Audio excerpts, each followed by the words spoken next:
It's a dream! It's of course it is. For more than a decade now, there's been a burning question on the minds of Star Wars fans around the world. The thing that everybody wants to know is, how does Darth Vader become Darth Vader? How does Anakin go from being on the side of good to evil? This is where the fun begins. In Star Wars Episode 3, Revenge of the Sith, a hero will fall, an empire will rise, and the questions that everyone seeks will be answered. Not even the rain will keep these fans away from one of the hottest tickets in town. Here in London, they're all waiting to see Star Wars Episode 3, Revenge of the Sith. It's taken 28 years to get to this point, but what many of these fans will soon find out is how Anakin Skywalker becomes one of the most infamous villains in movie history. The film, the first in the saga to be rated PG-13, is a dark and sinister trip to hell and back, in space. Making this dark vision of George Lucas a reality falls on the talented minds and their computers at Industrial Light and Magic. I think it's, in terms of visual effects, it's the best of all of them.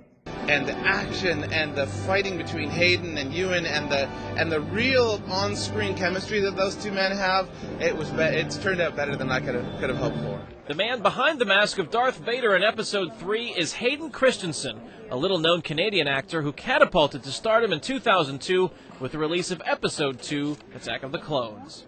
So how has Star Wars changed your life? In every way possible. It's been the ride of my life. Co-piloting the ship on Hayden's hyperspace jump to stardom, courtesy of George Lucas, is another actor that's no stranger to Star Wars fans. As Obi-Wan Kenobi, Ewan McGregor helps bridge the gap between the old Ben Kenobi and the Jedi Master who goes into hiding.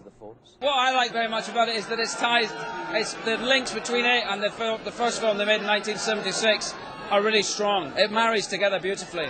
And I think it wasn't until I saw it yesterday for the first time. And it was then that I realized all the hard work we've been doing since the first one I did to make that work, to make that transition work. He will not let me down. Critics also seem to think that the transition works. Most have given the film positive marks, something that is sure to please the millions of fans across the world.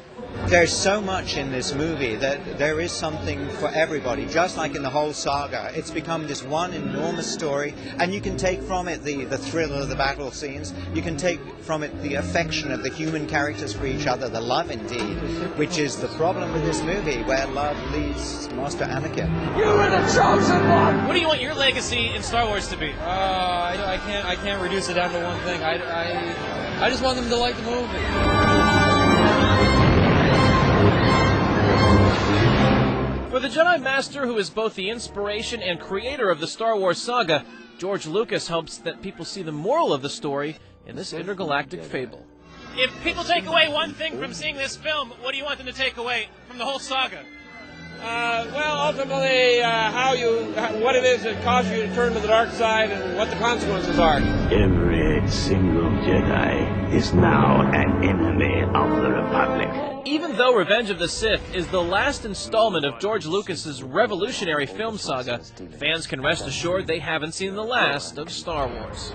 George has made it very clear that we're going to get into television, and hopefully in just a couple of years. And so, we need to do things that are going to keep fans' interest alive for the next few years until there is Star Wars television, weekly television, first animation and then live action. So I think we have a couple of things up our sleeve to make sure that fans keep excited with Star Wars.